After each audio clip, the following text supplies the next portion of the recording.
अस्सलाम वालेकुम वरहमतुल्लाहि वबरकातुहू। मैं आपको अपनी पिछली वीडियो में बता चुका हूँ कि हलीमा खतून ज़िंदा है और उसे कुछ नहीं हुआ, वो बिल्कुल सही सलामत है। लेकिन कमेंट्स के अंदर बहुत सारे लोगों ने ये एतराज़ किया कि कैसे ज़िंदा हो सकती है, उसने खाई में छलांग लगा दी है तो वो कैसे बचेगी। तो आज की वीडियो में मैं आपके सामने साबित करूँगा कि किस तरह हलीमा ज़िंदा बचेगी, उसे कौन बचाएगा और इतनी बड़ी खाई में गिरने के बावजूद हलीमा ज़िंदा कैसे हो सकती है। लेकिन उससे पहले आप मुझे कमेंट्स में ये बताएं कि पिछली किस्त के मुतल्लिक जो मैंने आपके सामने राय पेश की थी, यानी कि हलीमा के मुतल्लिक, और मैंने आपको कहा था कि हलीमा खुदकुशी के इरादे से खाई के पास जाएगी और फिर बाला खतून और सोफिया वहीं पर पहुंच जाएंगे, और अलाउद्दीन के मुतल्लिक मैंने आपको जो कुछ कहा था तो क्या वो दुरुस्त था या गलत था। मेरी राय किस हद तक दुरुस्त साबित हुई मुझे कमेंट्स में ज़रूर बताइएगा, ताकि मैं जान सकूँ कि मेरे नाज़रीन मेरी राय से किस हद तक मुत्तफिक रहते हैं। और नाज़रीन इकराम, वीडियो बनाना, वॉइस ओवर करना, एडिटिंग करना और अपलोडिंग, एसईओ वगैरह करना कोई आसान काम नहीं है, बहुत मुश्किल काम है और इस दौरान काफ़ी थकावट होती है।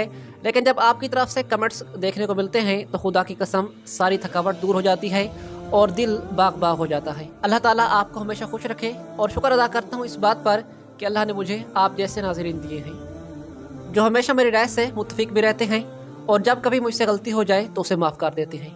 और वैसे आज की वीडियो उसी टाइप की होने वाली है जिस तरह मैंने आपको बाला के मुतल्लिक बताया था। मेरे चैनल के जो पुराने नाज़रीन हैं वो जानते होंगे कि जब बाला को जलाया गया था तो उस दौरान मैंने एक वीडियो बनाई थी जिसे तकरीबन 3 लाख लोगों ने देखा था, और अल्हम्दुलिल्लाह जो कुछ हमने बाला खतून के मुतल्लिक उस वीडियो में कहा था तो बिल्कुल नई अकसात में वैसा ही हुआ। तो इंशाअल्लाह आज भी ऐसा ही होगा और हलीमा के मुतल्लिक आपके सामने जो भी राय पेश करूँगा तो इंशाअल्लाह वो बिल्कुल दुरुस्त साबित होगी। लेकिन उससे पहले अगर आप लोग हमारे चैनल पर नए हैं तो चैनल को मोहब्बत से सब्सक्राइब कर दें और वीडियो को लाइक लाजमी कीजिएगा। तो हलीमा के मुताल्लिक बात करने से पहले पिछली किस्त का मुख्तसर सा रिव्यू आपके सामने पेश करना चाहूँगा। तो नाज़रीन कराम, पिछली किस्त वाक़यात के लिहाज से बहुत अहम थी, मगर एक बात है, अलाउद्दीन वाले मामले ने काफ़ी रुला दिया और वाकई में बहुत ज़्यादा दुख पहुँचाया। बाला खतून उस्मान गाजी खुद भी खून के आंसू रो रहे थे और देखने वालों का भी यही हाल था। भले ही अलाउद्दीन बे अपनी मर्जी से कबीला छोड़कर गए हैं, मगर दिल का गम कम नहीं हुआ। नाज़रीन कराम, अलाउद्दीन को कसूरवार ठहराना भी हमारे लिए अच्छी बात नहीं है, क्योंकि अलाउद्दीन से हम मोहब्बत वैसे करते हैं। और जहाँ तक बात है ओरहान बे की, तो ओरहान बे के दिल में भी वही आग है जिस आग में आज हम जल रहे हैं। नाज़रीन कराम, उस्मान गाजी हो, बाला खतून हो या फिर कबीले का कोई और शख्स हो, तो सब इस मामले पर बहुत परेशान हैं। और अब ये एपिसोड देखने के बाद ओरहान या अलाउद्दीन में से किसी को गलत कहना मेरे बस की बात नहीं है, क्योंकि ओरहान बे बड़ा भाई बनने की कोशिश करता है और अपने छोटे भाई को रोक टोक करता है। लेकिन अलाउद्दीन बे भी अपनी जगह ठीक हैं, मगर अलाउद्दीन बे को जंग से डरने वाला कहकर उसके किरदार के साथ बिल्कुल नाइंसाफ़ी की गई। नाज़रीन कराम, कुछ तारीखदारों के मुताबिक अलाउद्दीन बे जंगों में बहुत कम जाया करते थे, लेकिन उसके पीछे ये वजह बिल्कुल भी नहीं थी कि वो जंग से डरते थे, बल्कि वो अपने भाई की तरह बहादुर थे। और जिस तरह ओरहान बे उस्मान गाजी के साथ बहुत सारे महाजों पर कंधे से कंधा मिलाकर लड़े, तो अलाउद्दीन बे भी बिल्कुल ऐसे ही थे। लेकिन जहाँ तारीख में ये जिक्र मिलता है कि अलाउद्दीन जंगों में बहुत कम जाया करते थे, तो उसके साथ ही देखने को ये मिलता है कि उसके पास इतना वक्त ही नहीं हुआ करता था कि वो जंग में जाए। उन्होंने अपने कलम का इस्तेमाल करके रियासत को तरक्की दी, लेकिन इसका मतलब ये बिल्कुल भी नहीं है कि वो तलवार उठाने के काबिल ही नहीं थे और जंग से भाग जाया करते थे। अलाउद्दीन बे बहुत ज़हीन, ताकतवर और शेरदिल इंसान थे, और यहाँ तक कि कुछ तारीखी किताबों में ये भी लिखा है कि अलाउद्दीन बे को ओरहान बे सरदार बना चुके थे। लेकिन क्योंकि उस्मान गाजी की वसीयत थी कि ओरहान बे ही सल्तनत के सुल्तान बनेंगे, और उन्होंने अपनी आखिरी सांसों से पहले ये कहा था कि सब ओरहान बे की बियत करोगे। ओरहान बे बड़े भाई थे और ये भी बहादुरी के लिहाज से अलाउद्दीन से कम ना थे। नाज़रीन कराम, यह कहना गलत होगा कि ये भाई कमज़ोर था और ये ज़्यादा ताकतवर था, दोनों ही एक दूसरे से बढ़ चढ़ कर बहादुर थे, और अब तक कोड उस्मान ड्रामा सीरीज़ के अंदर बिल्कुल ऐसा ही दिखाया गया है। दोनों भाई बहादुर, शेरदिल और हर जंग में एक दूसरे के साथ नजर आए।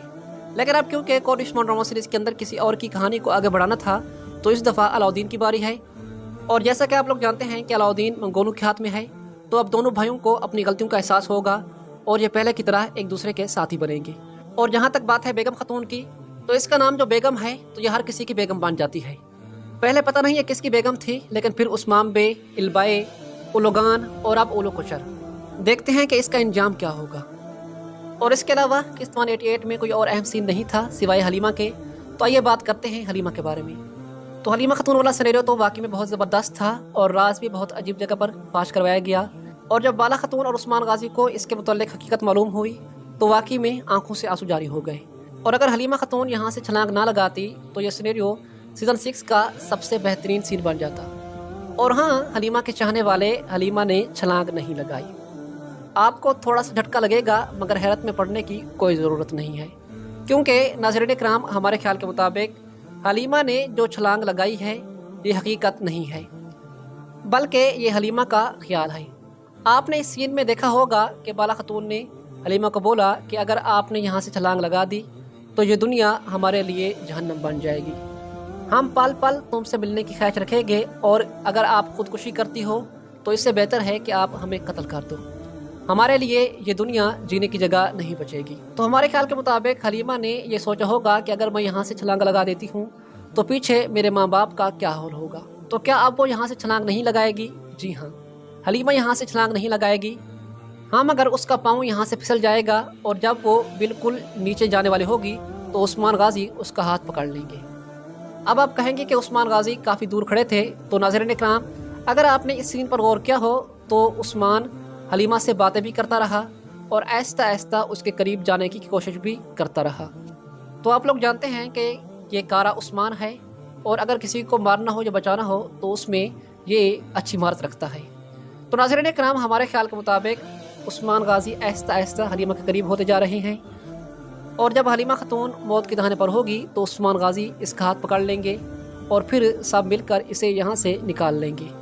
ایک رائے تو یہ ہو سکتی ہے اگر یہ حلیمہ کا خیال ہوا تو، اور میرے خیال کے مطابق 80% یہ چانس ہیں کہ حلیمہ چھلانگ نہیں لگائے گی، اور یہ چھلانگ لگانے والا سین صرف ایک خیال ہوگا، اور یوں جس طرح میں نے آپ کو بتایا اسی طرح حلیمہ کو بچا لیا جائے گا۔ لیکن اگر فرض کرتے ہیں کہ حلیمہ چھلانگ لگا دیتی ہے، کون عثمان کے اندر ایسا پاسبل ہے، اگر حلیمہ چھلانگ لگا دیتی ہے تو کیا ہوگا؟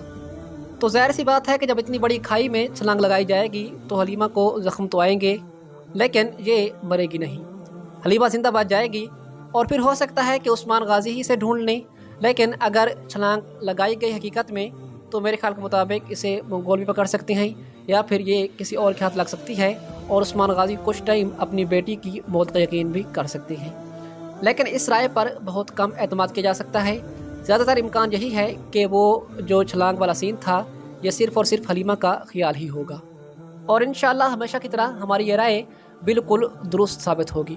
اور ٹریلر کے اندر حلیمہ کو اسی لیے نہیں دکھایا گیا تاکہ دیکھنے والے حیرت میں مبتلا رہیں، اور آنے والی قسط کے شروع میں آپ کو یہ سین دکھایا جائے گا۔ تو آپ میری اس رائے سے کس حد تک متفق ہیں مجھے کمنٹس میں ضرور بتائیے گا، اور اگر آپ کو ہماری ویڈیو پسند آئی ہو تو ویڈیو کو لائک اور چینل کو سبسکرائب ضرور کیجیے گا۔ السلام علیکم ورحمۃ اللہ وبرکاتہ۔